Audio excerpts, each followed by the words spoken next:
So good morning. I think we can get started.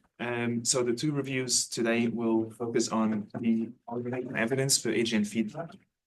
The first speaker is Stacey, who will talk about indirect evidence. That'll be followed by Marcella Brusa, who will tell us more about multi-phase nature of outflows. So, Thanks. Yes, hello again, everyone. I'm Stacey. If we don't know each other. And I work at ESO as an ALMA astronomer. So I'm going to give a little review about direct and indirect observations. Please don't feel angry if I've missed out something really important that you work on. I'm sorry, and I hope I'm not too biased towards the millimeter submillimeter, given that's my field. But we'll see.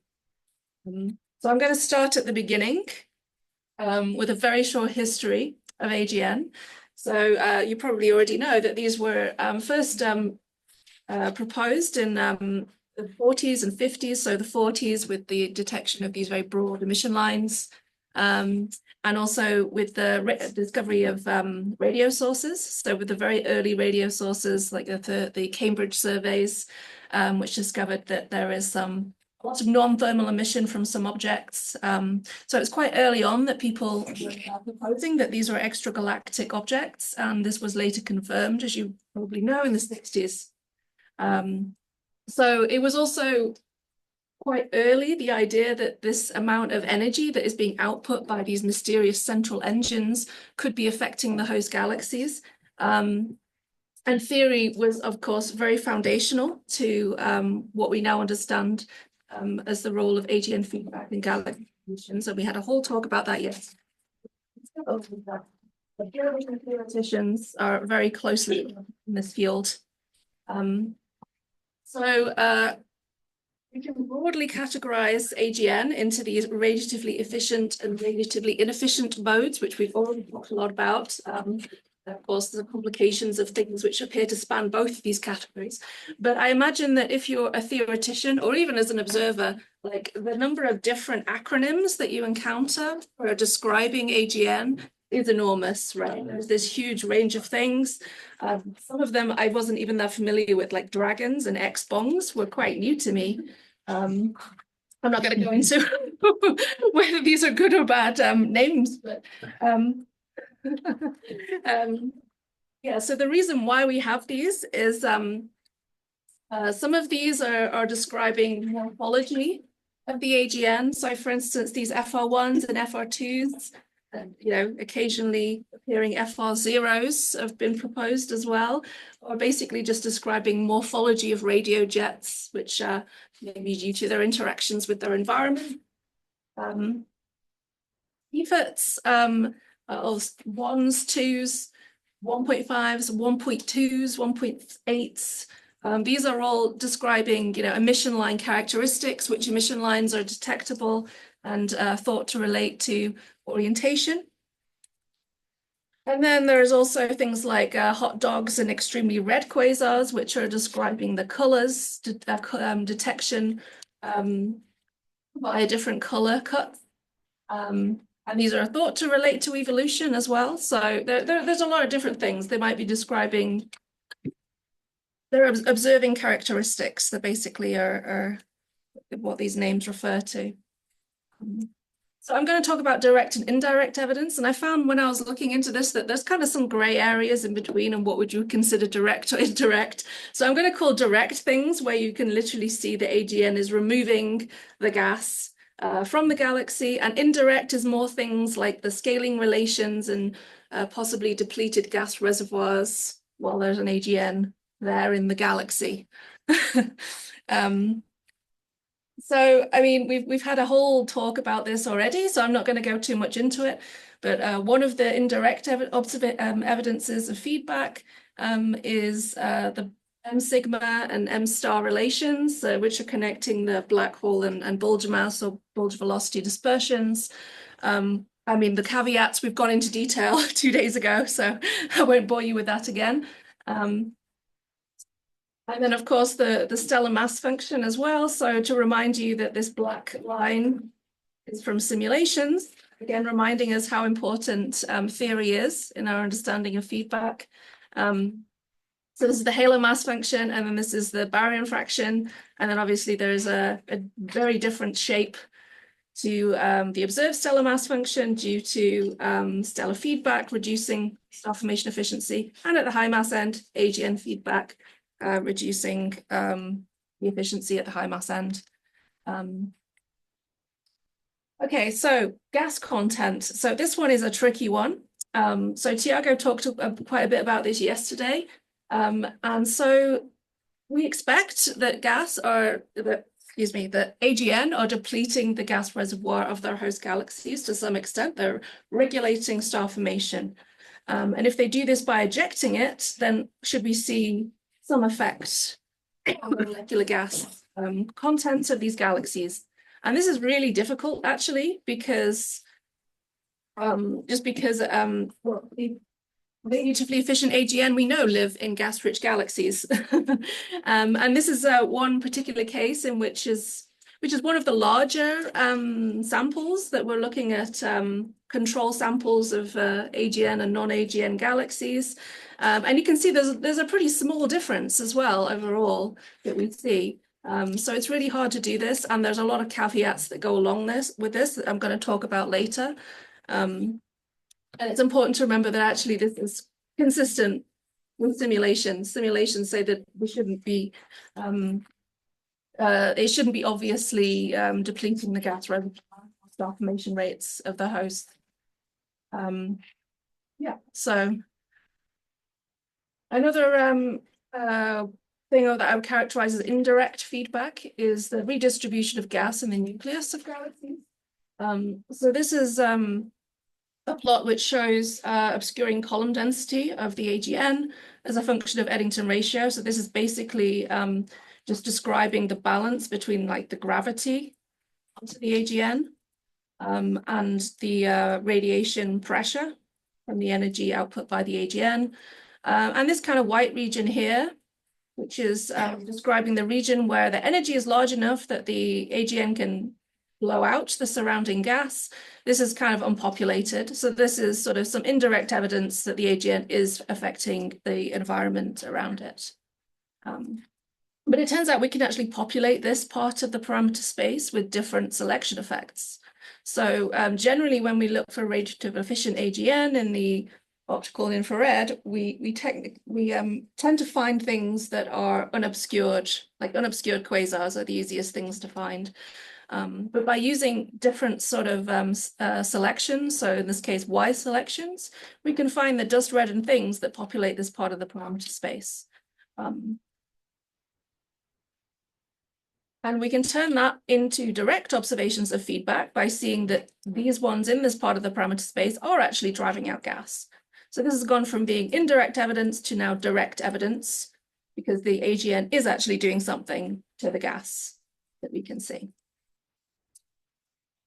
So just to talk more generally about outflows and how we detect outflows with observations, Carolina talked about this yesterday, about this is a red quasar with, this is O3 emission.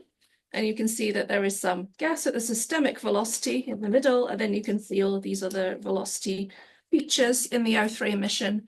So this is a case here looking at C2. So here we're looking at cold gas. This is tracing, well, a mixture of ionized atomic and molecular gas, probably, just to make things complicated. And so trying to understand what is an outflow can be quite difficult. So typically this is done through looking for fast gas, but how do you differentiate these from, say, companions, inflows, things like that? That can be quite tricky. So we need the resolution to disentangle those things. But we also need, the sensitivity to detect some low surface brightness outflow features.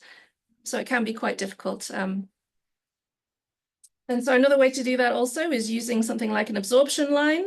So here on the left, this is observations of an OH line, and this is kind of complicated if you don't understand OH, but OH is a doublet. So it has these two features next to each other.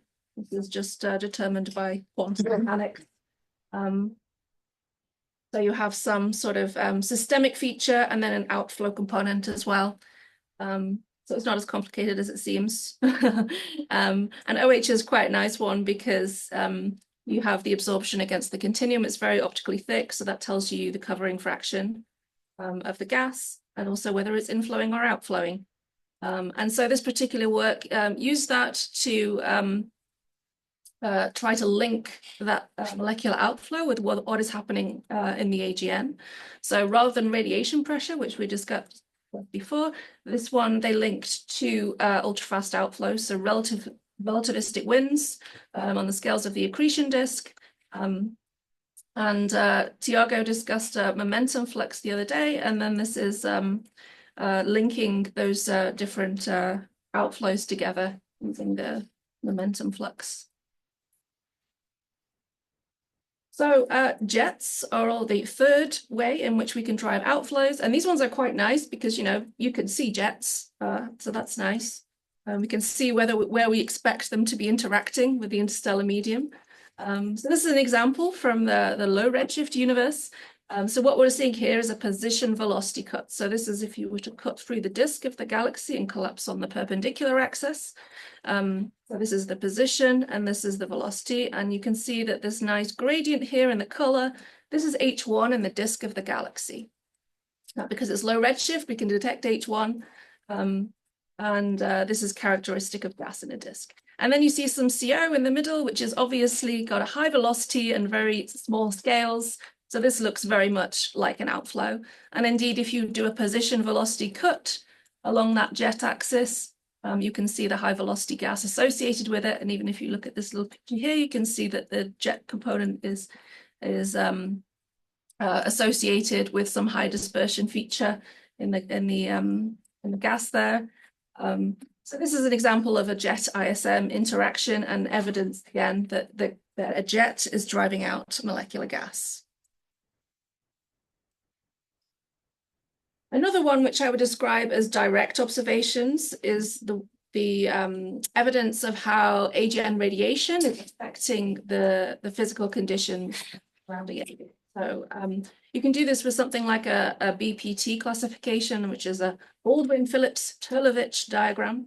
And these are basically just looking at ratios between different emission lines and what that means in terms of the physical conditions in that of that gas. So in this case, they find that this is associated with AGN affected gas close to the AGN. So AGN is affecting the gas. And we can also look at this in molecular lines. So looking at sort of the spectral line and the emission line, CO emission line energy distributions, and we find that the highly excited CO is probably excited by some X-ray radiation field around the AGN.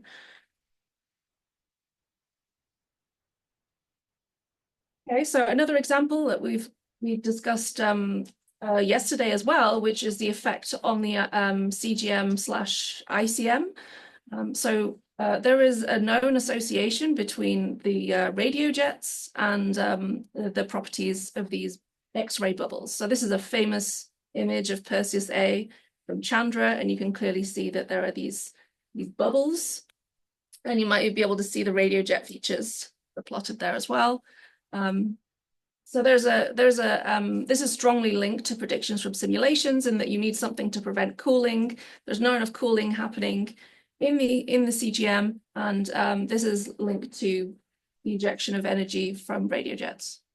I think we can also look at Lyman alpha nebulae. This is another case in which you can see that the quasars are ionizing the CGM as well. So that's, you know, another case which I would describe as direct evidence of feedback onto the CGM.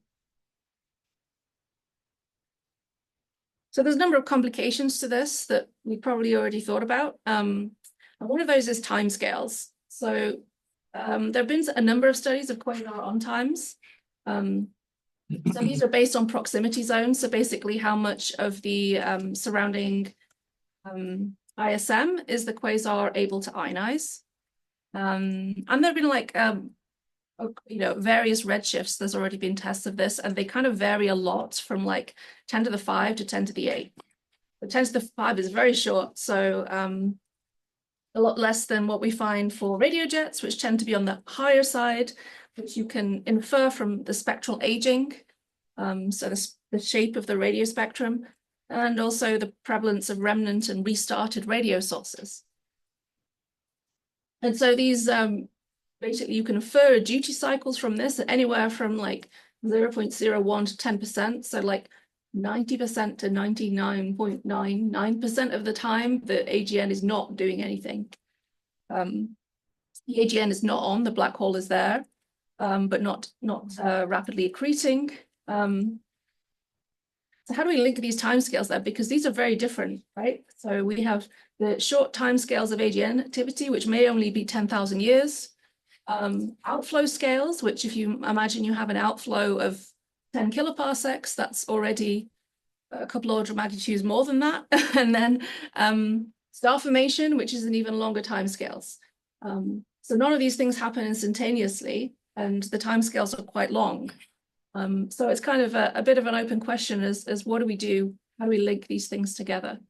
They don't happen on the same timescales. Another caveat is the mass depletion and conversion. So mass outflow rates, we need these if we want to compare these to models and the predictions of theory. And generally you need to rely on emission lines. So CO, O3 for ionized gas, C2 for all of the gas, all of the cold gas, and OH for molecular again. And we convert these to a gas mass using conversion factors. And these are typically based on what we find in star forming regions. So if this is another example of a position velocity slice along the jet axis, and you can see that there's some gas which is at the systemic due to the dynamics of the galaxy. And then there's some which is at higher velocities, and these have quite different line ratios, suggesting that the gas indeed in the outflow is much more excited than what is in the galaxy itself. There's not actually much research in this area, so actually what are the physical conditions of gas in jets is not that studied. So this is very much, again, a big caveat. The other aspect is geometry. So it's important to determine these outflow rates, but how do we do that when we don't usually resolve the outflow? So if you have something like an absorption line, you might have something like a P Cygni profile. This is very characteristic of an expanding shell. So then you have some information about the geometry of the outflow. Whereas generally we don't have this from emission lines. And should they even be described as something that we can easily fit with something like a biconical model? This is an example of a paper that tried to differentiate between different outflow geometries. But this is obviously something difficult, and I don't know if there's something that we could learn from simulations. And then finally, the multi-phase nature of outflows. So understanding how much mass is being removed by feedback is difficult because of all the different phases involved. This is something that Marcella is going to go into later, so I won't go too much into this. So to summarize, like indirect evidence of feedback, the shape of the stellar mass function and M-sigma relations we've discussed already in detail. Direct evidence for feedback. So there's a number of different types of outflow mechanisms that we was discussed yesterday: accretion disk winds, rate of winds, radio jets, and there's evidence of feedback from all of them. And importantly, that there are some objects which are from all three different. They have all of these different mechanisms happening at the same time. So what do we do about that? How do we disentangle it? And there's a lot of complications here due to the different timescales involved in outflows and feedback, star formation, etc. Unknown factors related to the emission line traces, the geometry, and the multi-phase nature. But I really want to emphasize that there is a strong synergy here between theory and observations that we really do need to put a lot of emphasis on.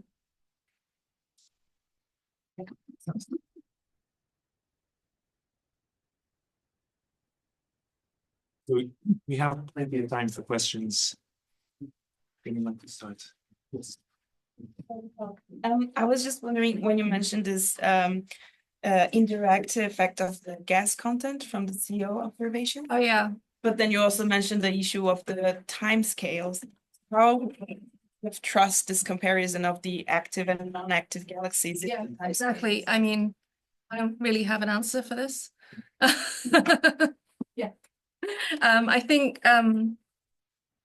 Marcella's going to talk a little bit more about selecting things which have are good to select to look for this sort of thing. But yeah, I mean, it's a problem, and it may be that this is not necessarily the easiest way to go about looking for the impact of feedback galaxies. Yes. At the same point, do you think if we had, like resolved images, obviously the trade-off, right, between having things that we can look at in detail very nearby and things that we can look at statistically. Yeah.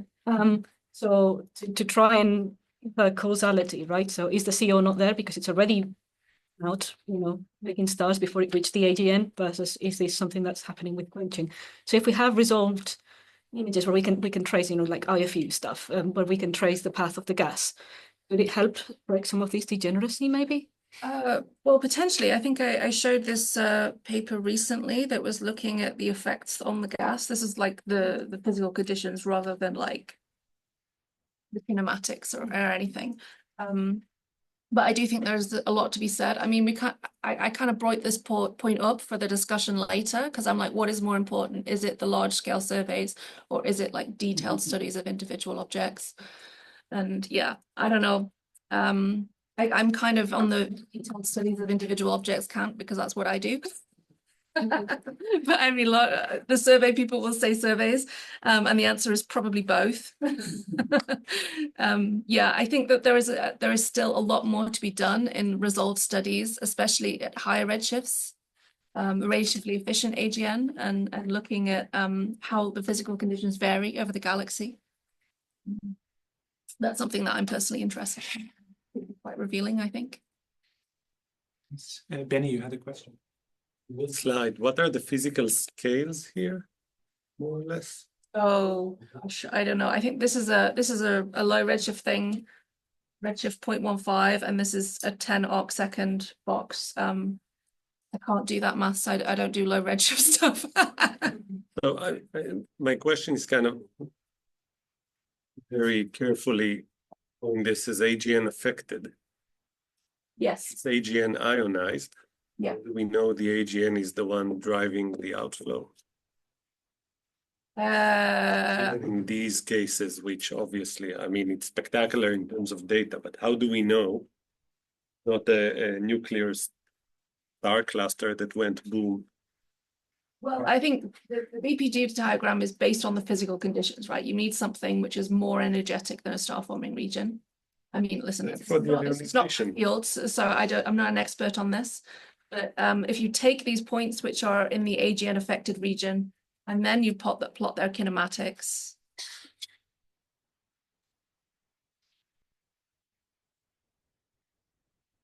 I mean, that doesn't tell you what is driving the outflow, but it tells you that stuff that is ionized, being driven out is ionized by the AGN. You're saying it's still a bit indirect. This is always a problem for organic acid. Thank you, Hannah. I wanted to ask about the complication of things, right? Yeah. I was trying to see if the redshift spot with ALMA where we could get CO and perhaps C plus for the neutral gas and maybe some E, and kind of have a view of in the same objects lines and see they show the same. So you mean the near infrared O3 line, or you mean foreign? Yeah, so O2, bands 9 and 10 can get you stuff in the redshift 1. Really hard, obviously. Sensitivity will be lower in bands 9 and 10. And then bands 8, it's redshift 3 and higher, really. So above redshift 3, we can do C2, is my answer to that. And if you can do C2, you can almost certainly do CO lines. Redshift 3. Yeah. Even higher redshifts than that, you can do even more interesting things like N2, N3, 01, 02, 03 potentially. So there's a whole bunch of lines there that are very little studied, and I don't know what they could reveal. So, Example about it. Signature in the same objects, right? yes, yeah. And also, I think you didn't mention it, but like absorption lines as well, quite good for this. So comparing absorption lines to emission lines, disentangling outflows and inflows, systemic. We can use ALMA to target a lot of things. Maybe just a comment on this. If you want to complement this redshift sample, larger than 4 or so, with the ionized gas component, the warm component, you only need, James Webb, because there is basically no other way to observe the O3 lines for ground. At the redshift 5 or so. I can't. It is up to that redshift. Yeah, I don't think that can do. Not for the low luminosity AGN, for sensitivity reasons and spatial resolution. Spatial resolution is fine. But... Do we have any more questions? Yes. I have you commenting your particularly region Oh, right. Yes. diagram.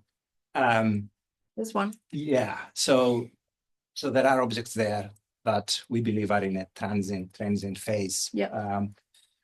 But I think that there are a few papers recently that suggest that the forbidden, if you go to higher redshift, the forbidden region stops being forbidden anymore. And I wonder if you have any comment. I haven't read those papers yet, but they sound very interesting. Yeah, I mean, so I would say that I think at least one of the objects in this region has also radio jets, and it has broad absorption line, fast outflows. So you have at least one case where you have 3 potential drivers of outflows there. Which one is driving the outflow? I don't know, but I'm interested in what you said about the high redshift forbidden region. So maybe that would help disentangle what's happening in outflow. Just to mention that these cuts, they look nice on plots, but they depend on the physics, on the assumptions on the dust grains, etc., etc. So, I'm not claiming this evolves strongly with redshift, but any particular source may have somewhat. Yeah, I mean, right here, like this is just assuming like some metallicity, right?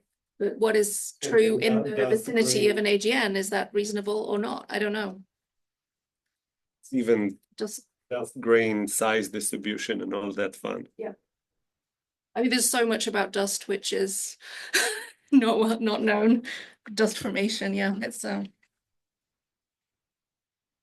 maybe this is something that like EAHs can help with a little. I don't know. I don't know that much about EAHs. It seems very new in the advent of JWST, but I don't know if there's anyone that works on that. We would have time for a short question. If not, we can thank Hannah again.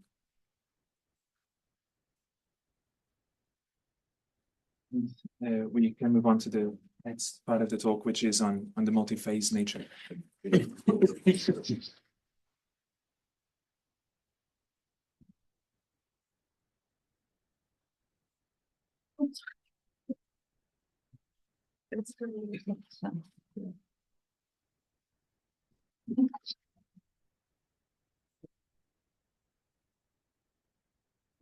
Thank you all for being here, and the organizer for inviting me to this workshop. It's always a pleasure to be here in Munich enjoying the meetup. So when we decided with Anna how to structure this talk with the general title of AGN feedback observations, we decided to, among the many angles that can be put on the table to tackle this problem from an observational point of view, to touch these 4 that are listed here. So the first 2 have been already touched by Anna, and all of them together in any case are very important for us to try to answer or get the feeling which is the best strategy to answer some of the key questions that are summarized here, depending on the feedback mechanism, if it is jets or winds. And I will come back to this later on. Here are some of the big questions that have been put together by Andrea in the very first day, and the F12 is the one only related to feedback. So at this point, my task should be relatively easy because we know from yesterday reviews that a universe without AGN feedback from the theory part of view cannot exist. So thanks Tiago and Daisuke for all of this. Anne already touched all this part of the probes of feedback. We have an entire session tomorrow that will touch most of the radio and jets related part. So again, that work will be done by other colleagues, and I will then focus on winds and try to answer these questions. So one motivational slide on why we need winds, or why outflows from the central AGN are expected and they can propagate into the host galaxy. Well, these are the expectations from theorists. This is a cartoon we put together years ago with Claudia Ciccone, and I think it shows quite effectively, how the accretion disk winds that are the prime engine of this radiativity-driven scenario of outflows propagation start in the very center, in the vicinity of the black holes. They propagate to the bulge of the galaxy and hopefully up to the larger scales. So these winds, this scenario exists in theory. They can be predicted. They can be predicted also the coupling with the ISM.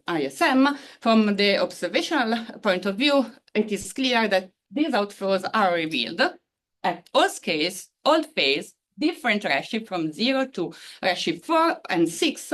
And lots of new results have been indeed unfolded in the past 2 decades, I would say, on all these aspects. So no doubt the winds exist and we observe them, outflows from these systems. The key tool that we use to do so is spectroscopy, because of course when we speak about flows of gas, winds, the key properties, the velocity, the disturbed kinematics that they may impart on the ISM. And so our tracers are broad or blue shifted components in the absorption and emission lines. And here are 3 cases that showcase this at the accretion disk level with UFO. I will talk in a minute on this, on the molecular and neutral gas component, and on the ionized gas. So looking at the properties of these winds at different scales and different gas phases, we can try to understand and try to figure out how much mass is removed and what are the winds propagation mechanisms that are very key to the models and to do a proper comparison with models expectation, and of course how common are these systems if we have some statistics about that. So given that the prime engine are the accretion disk winds, I want to spend a few minutes speaking about these components. So winds from the launching region can be best detected, I would say only detectable, with X-ray observations. And indeed, this was, I think, the discovery paper about these relativistic broad absorption lines from this quasar redshift 4 by Charters et al. It was 2002, so more than 20 years ago now. So what are these winds? Are winds, outflows of highly ionized hot gas with very high velocity, a fraction of the speed of the light. They are called ultra-fast outflows, as proposed by Tombesi et al. In 2010, and they show in several cases, so this is one of the best, like PDS 456, the P-signal profiles that was also explained before by Anna, and showing these profiles in absorption and emission is very critical to get the correct geometry, and so to infer at best the total mass outflow rate, because it is one of the main and probably the largest unknown that we have in terms of the geometry. So from here to now, we try to address the question on how common are these features. So are UFOs just peculiar event in a peculiar source, or are these events that can be observed in a large number of AGN? And now I think the situation is quite solid. The fraction of UFOs is on the order of 30–40%, the detection rate.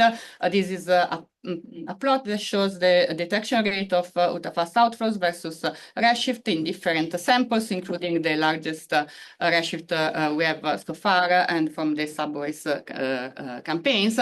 We are trying to populate this region with another XMM Newton large program led by Giorgio Lanzuisi. So here the main point is that you really need very high statistics to assess the significance of the features, because they are, I mean, not that prominent, and so you really need good X-ray counts. So X-ray is better with a lot of counts, and of course, large samples. So you need the dedicated follow-up. And this took quite a while, but in 20 years, I think these results is quite solid. And in fact, just looking at the properties of the wind, we can have some idea or shedding some light on two things. The launching mechanism that has been mentioned yesterday by Tiago. Tiago said, we know the wind is there. Others should try to understand what is the origin of these force winds.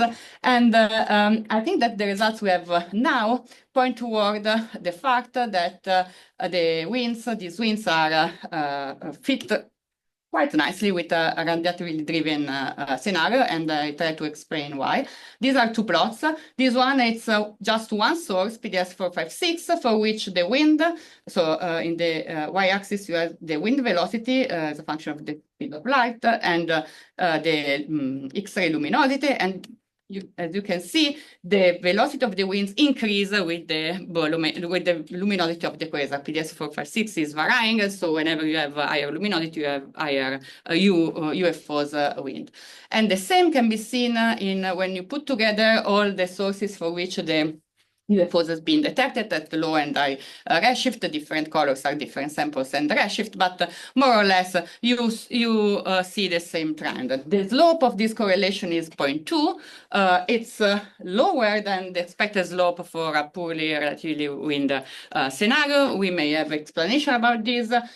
Maybe the effect of over-ionization at high luminosity. So this makes the features less detectable because they are less present, of course, or of contribution of MHD that is not treated here. And this can be disentangled by high resolution X-ray spectroscopy, because these two models, especially MHD effects, would provide different light profiles and shapes. This is a killer argument. It will be a killer argument for CRISM and later on Athena and XIFU. We can also shedding some light on propagation mechanism whenever we have the possibility to link or to have objects for which both UFOs has been detected and outflows wind at a larger scale has been detected as well.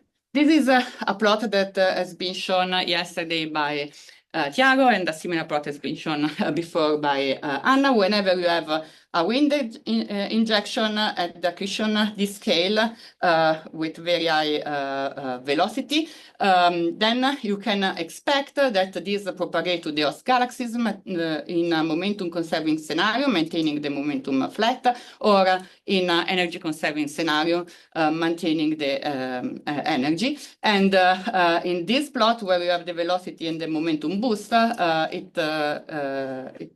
all of this translates in a flat dependence or in some diagonal dependence. And the point that was made yesterday by Tiago very, very nicely is that simulation predict different components of different momentum for the cold and the hot phases, blue and red in this diagram, also depending on the physical condition of the ISM. So they may even be swamped, so the cold dominating or the hot dominating, depending if the medium is clumpy or not.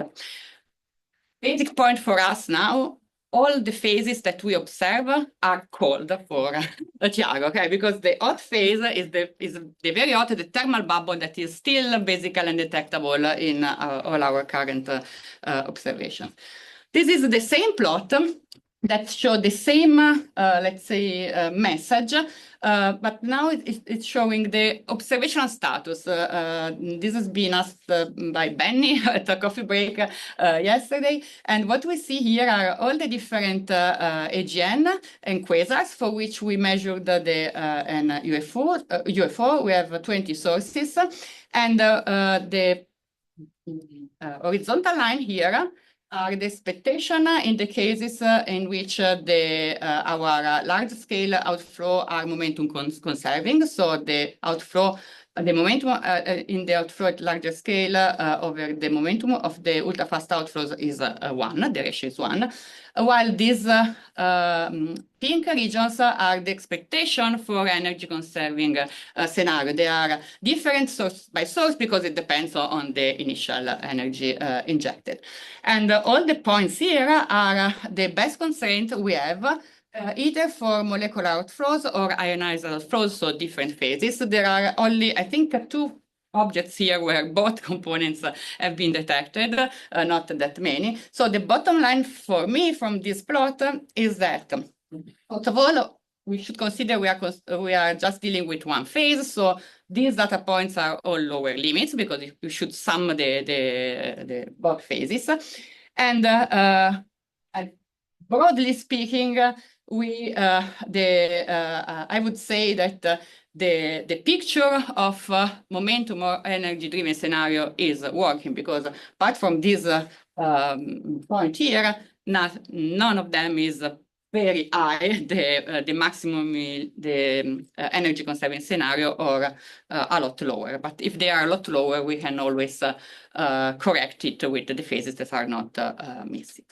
So the other points I want to make is that in order to study at best, to do detailed spectroscopy of the best candidates for feedback, you have to select them effectively, especially if you want those in which the outflows are already well developed in the host galaxy.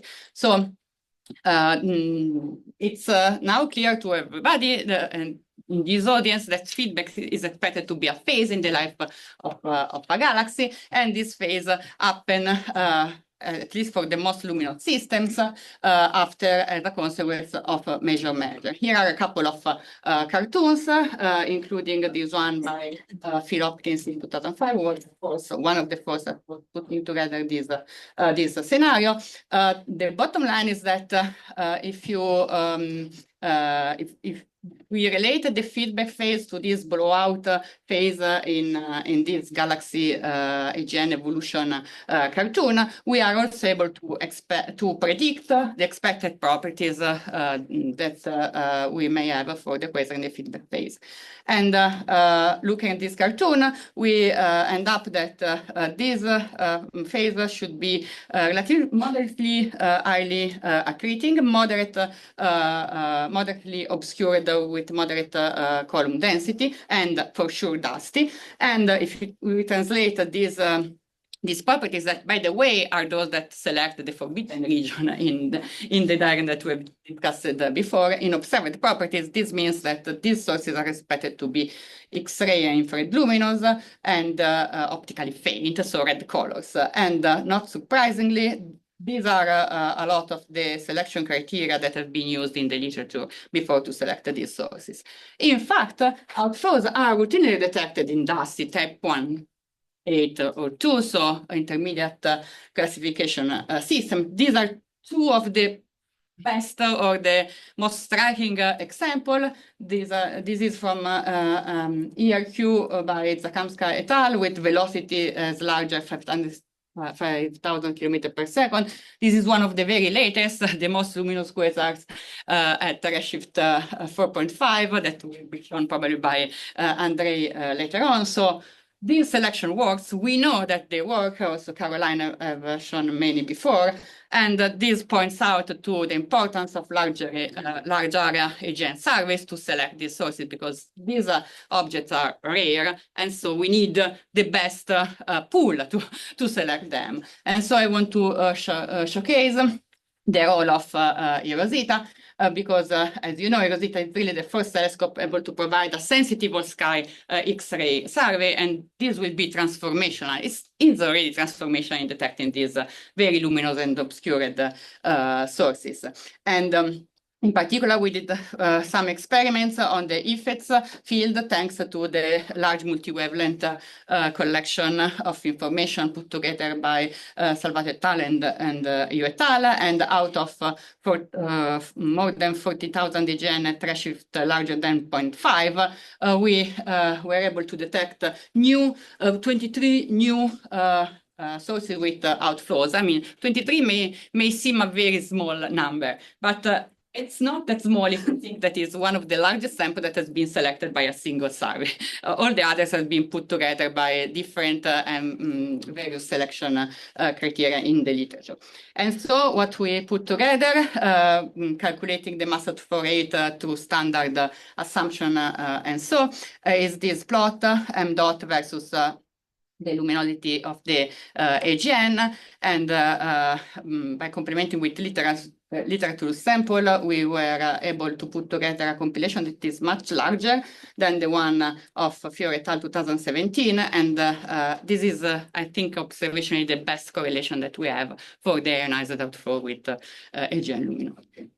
And of course, on mining these big catalogs, you can always detect peculiar sources. The 5 different selection criteria applied by Blessing. I forgot to say that all this work is the work of Blessing Busimenta, a PhD student who just finished in our group.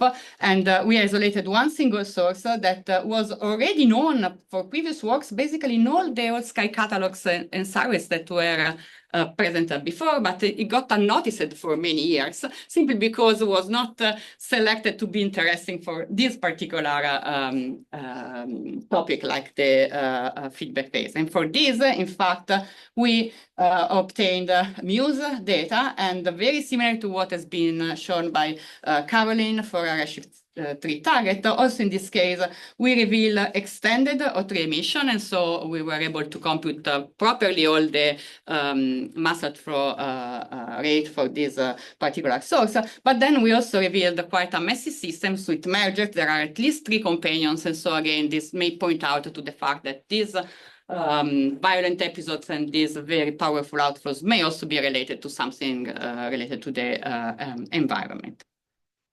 So I go back to this slide, and again pointing out why this we see very prominent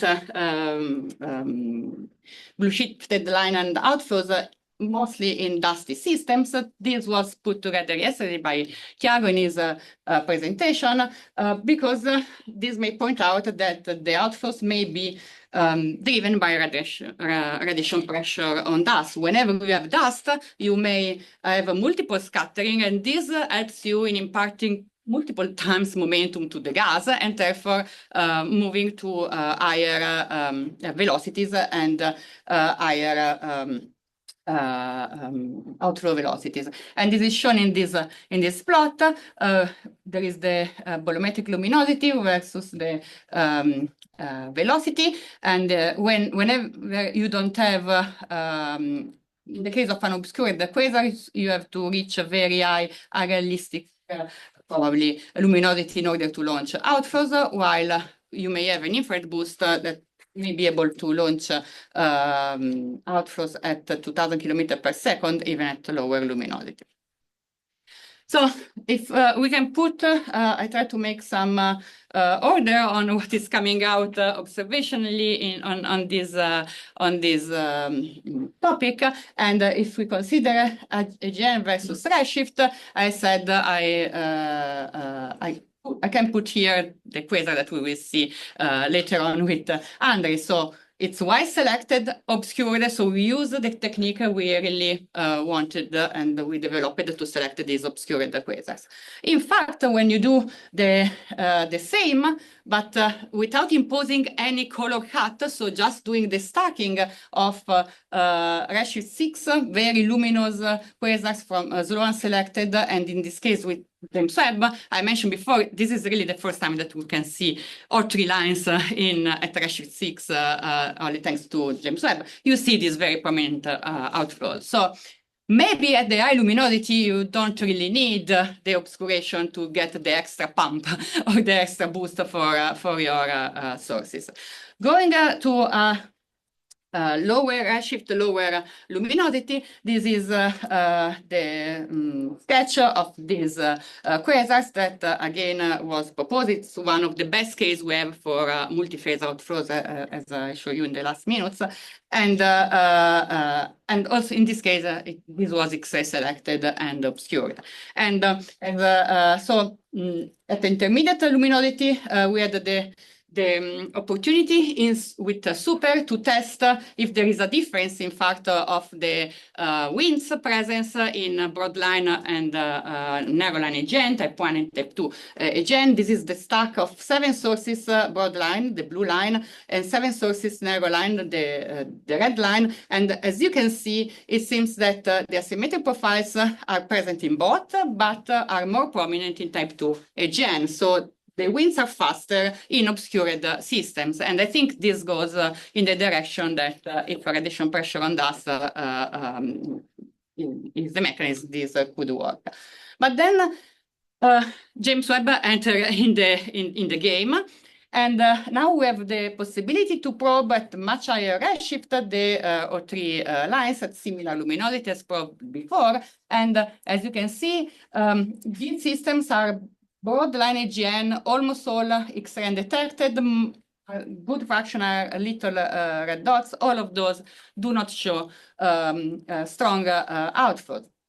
So what's the difference between here and here? I mean, from redshift 5 to redshift 1.5, luminosity is the same. If the interpretation of the newly discovered James Webb AGN is really high, covering fraction dust-free broadline region that is suppressing the X-ray, if there is no dust, no winds are driven by radiation pressure on dust, and so this may fit the scenario as well. And so the last point in the last minute, I want to showcase one of these multi-favor outflows that we have. This is the source we have seen before. I go quickly here. The bottom line is that we were able to answer to Beatrice's question before, I guess. We were able, in fact, to detect ionized and molecular outflow, co-spatially and clearly extending up to very large kiloparsec distance from the nucleus. This was the first detection of this spatially resolved outflow in the CO and in the ionized gas. This was the symphony map where we based all our analysis. This target got attraction to the James Webb community. This is the same target that has been shown by Caroline yesterday. And these are the channels mapped by James Webb. And as you can see, this is the bluest components where you see the same thing that you could see in Symphony at lower resolution. This is the central region, but let's say the kinematics, it's much more complicated. I skip this, but I want to make this point. Analyzing new data, we can always discover more, having better resolution and better data. And I cannot resist to show you here the data cube, where all the complexity of this bubble and filaments that are emerging from the sources are popping up as the velocity field is scanned. And so we have for sure something that is outflow. It's very collimated. It's the one co-spatial with the molecular one. It's so collimated that we said, this may be a jet or not. And we just looked at the archive. This was in Cosmos, so we had a very relatively poor resolution coverage. And as you can see here, at the 3 gigahertz, you have something that resembles a double-lobed jet. The good news is that now we have much higher resolution, and we confirm the presence of radio emission on the let's say jet or 3 component and also on the counter jet. So again, the main question is this a jet or this is shocked gas by the outflow? But for sure, it's something that we need to investigate much more. And I really like the quote by Tiago yesterday: jets can produce energy-driven bubbles resembling quasar mode feedback. Yes, at the end, if all of this is in place, and if the origin of this displacement is the low power radio jet. So this is something that I think the community should explore much more in the future. So I'll hear the conclusion, and thank you for it.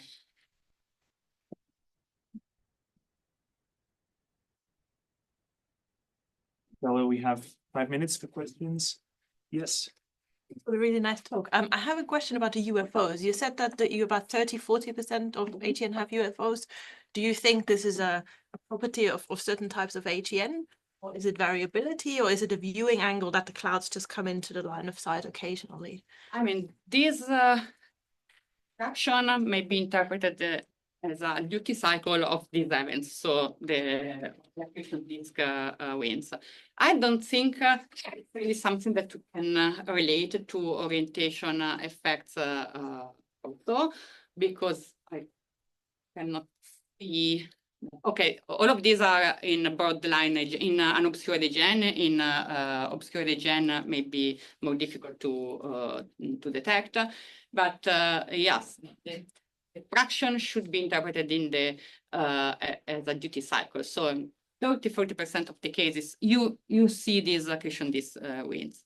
Maybe not in all the cases, then develop the larger scale outflows. This is something that I didn't touch, but sure, it's related on the time scale. So whenever we relate UFOs and the large scale outflows, like in the diagram I showed before, we should be well aware that the UFOs we observe now are not those that have launched the outflows, because the outflows we observe, they need at least 10 million years to develop at 10 kiloparsec, 1,000 kilometers per second distance. So the duty cycle should tell us that they are there, and they are quite often, and then they can be this prime agent of feedback. This is my interpretation.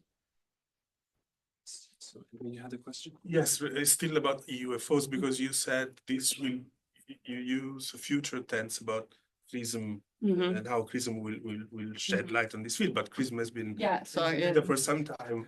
So what can you tell us about the state of the art of UFOs in light of what CRISM have observed? Have UFOs been seen, or is I don't have much more information than what I got from the MIAP last year by Alfredo Luminari, who shown some results. For sure, CRISM revealed even more complexity. PDS 456 that show the largest, the best characterized UFOs. I think it's now split. The winds is now split in 4 or 5 different components at different velocities. I think the main message is that as the exercise we did with XID 2028 with James Webb, whenever you have the higher resolution, you get the better characterization of the energetics, momentum, and so. This is what you really need to compare with model, because model prediction are, let's say, true, not really true, but are the best and are not affected sort of the observational biases, while we are pretty much affected on observational biases, especially if we don't have high resolution enough. So we have to wait a little bit to know the CRISM. I think some of the papers will be out in summer, but it is. I have another example of another UFOs from a program led by Mauro Dadino, Massimo Cappi in our group, but the features are there, the features are real, but the energetics associated may be a bit different, quite a bit different. Just a quick question about the end there for XID 2020. So now with this sort of updated radio data, I'm having conversations whether the source is radio loud or radio quiet or intermediate. What is the sort of updated conclusions about that with the new radio observations? Would you classify it now as radio loud? No, not really. I would classify still as radio quiet, because in all the diagnostics used, optical radio, X-ray radio, it's radio quiet for sure. I would classify this as some of these systems, like maybe you don't agree with me, like the teacup galaxy or these the sources, some of the sources that are listed here, also the Manium object in Ulive et al. So Seifert low luminosity radio systems, that it's that somebody mentioned that the first day, probably you, Beatrice, that now, especially with LOFA, we are revealing a large population of these AGN. And so it's time now, putting together all the AGN service web to really make some order on this. Is this the object that you're just talking about? Yes. Okay, so the thing with the radio jets. Yes. Maybe we need to talk about the usefulness of the term radio. Yeah, but I'm not saying that this is radio loud for sure, not even radio quiet. It's radioactive. It's radioactive for sure, because we have radio emission. I'm not sure I can show this, but yeah, you're this is this is just to confirm you. These were the 3 gigahertz low resolution contours, and now you see the 3 spots, the quasar center here and the 2 lobes or whatever it is, if they are interpreted as a jet. If this is instead, that is pretty much coincident with this area, shocked gas by output, this is another thing. What's the physical scale? This is a 13 kiloparsec. So a final question. Yeah, and then we move to this. And then we move to the discussion. Yeah. So I was wondering, so you did show evidence for outflow, that we can select sources that show evidence for outflows. My question is, do we see systematic evidence that these outflows affect the galaxies? Okay, I Suppressed star formation, or I don't know. Yeah, do we see evidence that they play a role in the evolution of the... This particular case was again showcased back in 2015 in Krish et al. Paper as evidence of suppressing star formation, because there was an anti-correlation between the presence of the RNA gas and the H-alpha emission. So we have these tracers. Again, these are more like coincidence spatially based on morphology also. Other evidence are the depletion of molecular gas, and so I didn't touch really this part. There are circumstantial evidences on peculiar targets, but not the full agreement on the full. Okay, let's thank both Marcella and Hannah again. We move